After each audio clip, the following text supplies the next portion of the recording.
दोस्तों अपने hit machine Khesari Lal Yadav Bhojpuri industry में एक बहुत ही बड़ा धमाका करने वाले हैं और आप सभी को बता दे एक बहुत ही हाई लेवल धमाकेदार मूवी हम सभी दर्शकों के बीच में लाने वाले हैं। उनकी अभी रिसेंटली 2 मूवी सिनेमा घरों में सुपर डुपर हिट साबित हुई है, जैसे फरिश्ते और संघर्ष 2। और आप सभी को बता दे ये दोनों ही मूवी बॉक्स ऑफिस पर बहुत ही अच्छा प्रदर्शन करते हुए दिखाई दिए और इसी वजह से अपने दबंग सुपरस्टार खेसारी लाल यादव एक धार्मिक फिल्म बनाते हुए दिखाई दे रहे हैं, जिस मूवी का नाम राजा राम होने वाला है। और आप सभी को बता दें इस बेहतरीन मूवी का बजट 7 से 8 करोड़ होने वाला है, जो भोजपुरी इंडस्ट्री की अब तक की सबसे महंगी फिल्म होने वाली है। दोस्तों आप सभी को बता दें इस मूवी में अपने दबंग सुपरस्टार खेसारी लाल यादव प्रभु श्री राम के रूप में नजर आने वाले हैं और यह फिल्म बॉक्स ऑफिस पर 100% गर्दा मचाने वाली है, क्योंकि इस बार खेसारी लाल यादव इस मूवी को लेकर काफी ज्यादा एक्साइटेड दिखाई दे रहे हैं और वह इस मूवी को लेकर अधि पुरुष वाली थोड़ी सी भी गलती नहीं करेंगे।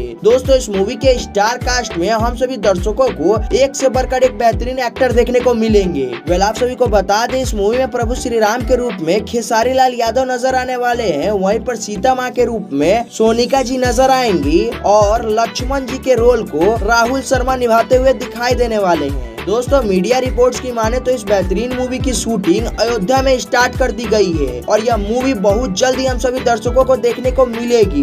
मीडिया रिपोर्ट्स की माने तो इस मूवी के लिए खेसारी लाल यादव ने 1 करोड़ रुपए चार्ज किया है और यह भोजपुरी इंडस्ट्री की अब तक की सबसे महंगी फिल्म होने वाली है। दोस्तों आप सभी को बता दे यह मूवी जब भी सिनेमा घरों में आएगी तो धमाका करते हुए दिखाई देगी और अपने superstar Khesari Lal Yadav Bhojpuri film industry को चेंज करने का पूरी तरीके से तैयारी कर लिए हैं और उनके लगातार एक से बढ़कर एक बेहतरीन फिल्में हम सभी दर्शकों को देखने को मिलेंगे। दोस्तों इस मूवी की शूटिंग लगभग 2024 के स्टार्टिंग में पूरी तरीके से कंप्लीट कर ली जाएगी और उसके बाद यह मूवी हम सभी दर्शकों को 2024 में ही सिनेमा घरों में देखने को मिलेगी और इस मूवी से भोजपुरी फिल्म इंडस्ट्री का इतिहास चेंज होने वाला है, क्योंकि संघर्ष 2 और फरिश्ते हर हर गंगे बॉक्स ऑफिस में बहुत ही अच्छा कलेक्शन करते हुए दिखाई दिए और इसके बाद खेसारी लाल यादव का यह बहुत ही बड़ा धमाकेदार मूवी बॉक्स ऑफिस के सारे रिकॉर्ड को तोड़ देगी। तो आप सभी अपने दबंग सुपरस्टार खेसारी लाल यादव के इस मूवी को देखने के लिए कितना ज्यादा एक्साइटेड है हमें कमेंट में जरूर बताइएगा और ऐसे ही खेसारी लाल यादव से जुड़ी हर एक छोटी बड़ी अपडेट पाने के लिए हमारे चैनल को सब्सक्राइब कर लीजिएगा। वीडियो अच्छा लगा तो वीडियो को एक लाइक कर दीजिएगा।